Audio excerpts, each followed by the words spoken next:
Hello dear students, myself Rishijan. I hope all are you doing very well. और आपने Ohm's law के बारे में वीडियोस को देखा होगा एंड देन उसके बारे में कंप्लीट आपके माइंड में आया होगा कि what is the basic meaning of ohm's law. Now next in the continuity with the topic we come to the next topic, electrical resistance. Resistance का मतलब क्या होता है कि जैसे ये वर्ड हमें बताते हैं रेजिस्ट करना. रेजिस्ट का मतलब क्या होता है? स्टॉप करना, किसी चीज को रोकना. तो होता क्या है कि it is an opposition offer by the material to flow of charge carrier through it. मतलब क्या है कि अगर सपोज करो मेरे पास एक मटेरियल है और उसमें से चार्ज कैरियर पास आउट होना चाहता है और वो चार्ज कैरियर पास आउट नहीं हो पा रहा है. क्यों? क्योंकि उसके अंदर ऑब्स्टेकल्स हैं जो उसे आगे की साइड मूव करने नहीं दे रहे. तो जिसकी वजह से आपके पास क्या आता है? रेजिस्टेंस आता है. स्टूडेंट, अगर मान लो कि मैं कंडक्टर्स की बात करता हूं तो आपको पता है कंडक्टर के अंदर क्या होता है? हमारे पास एटम्स अवेलेबल होते हैं और कुछ पॉजिटिव आयंस अवेलेबल होते हैं, क्योंकि जब फ्री इलेक्ट्रॉन निकल जाता है तो आपके पास पॉजिटिव आयन बनते हैं. तो जब इलेक्ट्रॉन यहां से पास आउट होना चाहता है तो होता क्या है कि ये क्या करता है? इन एटम्स और आयंस के साथ स्ट्राइक करता है. ये इसके वे में एक तरह से ऑब्स्टेकल का काम करते हैं. तो जिसकी वजह से आपके पास क्या आता है? रेजिस्टेंस आता है. तो रेजिस्टेंस क्या है? It is an opposition offer by the conductor to flow of electron through it only in case of conductor. But अगर मान लो आपके पास मटेरियल कोई दूसरा हो जाता है तो उसमें ऑब्स्टेकल्स अलग अलग होंगे. बट अगर मैं पर्टिकुलर कंडक्टर की बात करूं तो उसके अंदर क्या होंगे? आपके पास एटम्स होंगे और पॉजिटिव आयंस अवेलेबल होंगे जो एक तरह से किसकी तरह एक्ट करेंगे? एक ऑब्स्टेकल्स की तरह एक्ट करेंगे.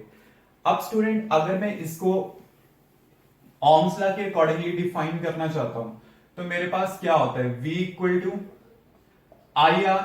तो आपके पास R क्या आ जाएगा? V by I. तो ये जो रेशो आपके पास आएगी पोटेंशियल टू द करंट, तो वो आपके पास क्या होती है? रेजिस्टेंस ही होती है. मतलब क्या होता है कि जब आपने पोटेंशियल को अप्लाई किया देन उसके कॉरेस्पॉन्डिंग जब आई अमाउंट का करंट फ्लो कर रहा होगा, वो जो रेशो आपके पास होगी वो क्या होगी? इलेक्ट्रिकल रेजिस्टेंस होगी.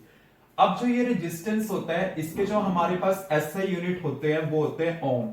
ओम इसके क्या होते हैं? एसआई यूनिट, जिसे हम इस सिंबल से क्या करते हैं? डिनोट करते हैं इस ओमेगा सिंबल से. तो ये इसका सिंबल है. आपने 10th क्लास में ऑलरेडी कर रखी है सारी चीजें, तो आपको पता होना चाहिए इलेक्ट्रिकल रेजिस्टेंस होता क्या है. अब मैंने क्या करना है? 1 ओम को डिफाइन करना है. मैं 1 ओम को कैसे डिफाइन करूंगा? जो R का वैल्यू होगा वो 1 ओम होगा अगर पोटेंशियल कितना होगा? 1 वोल्ट और करंट कितना होगा? 1 एम्पियर. मींस क्या होगा? The resistance offered by the conductor is said to be 1 ohm if 1 ampere of the current is flowing through it corresponding to the potential of 1 volt. Means अगर आपके पास क्या करे? 1 ampere का current flow करे corresponding to the potential of the 1 volt, तो आपके पास क्या होगा? रेजिस्टेंस वहां पे 1 ओम होगा. अब स्टूडेंट, हमने डिस्कस करना है what is the basic cause of the resistance. Basically जो रेजिस्टेंस है वो किस वजह से आता है, क्या उसके पीछे रीजन है, वो हमने स्टडी करना है. तो basic cause of the resistance आपके पास क्या होगा? वैसे मैं ऑलरेडी आपको बता चुका हूं कि हमारे पास जैसे मान लो कंडक्टर है तो उसके अंदर क्या होते हैं? पॉजिटिव आयंस अवेलेबल होते हैं और एटम्स अवेलेबल हैं. जब इलेक्ट्रॉन एक प्लेस से दूसरे प्लेस तक ट्रेवल करेगा तभी आपके पास क्या करेगा? करंट फ्लो करेगा. तो जब इलेक्ट्रॉन क्या करता है? एक प्लेस से दूसरे प्लेस तक जाना चाहता है बट वो नहीं जा पा रहा बिकॉज ऑफ दीज ऑब्स्टेकल्स, तो उसकी वजह से क्या आता है? रेजिस्टेंस आता है. तो रेजिस्टेंस है क्यों?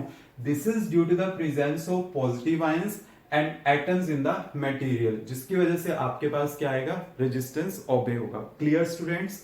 तो ये आपके पास क्या आ जाएगा? इलेक्ट्रिकल रेजिस्टेंस से रिलेट हो जाएगा.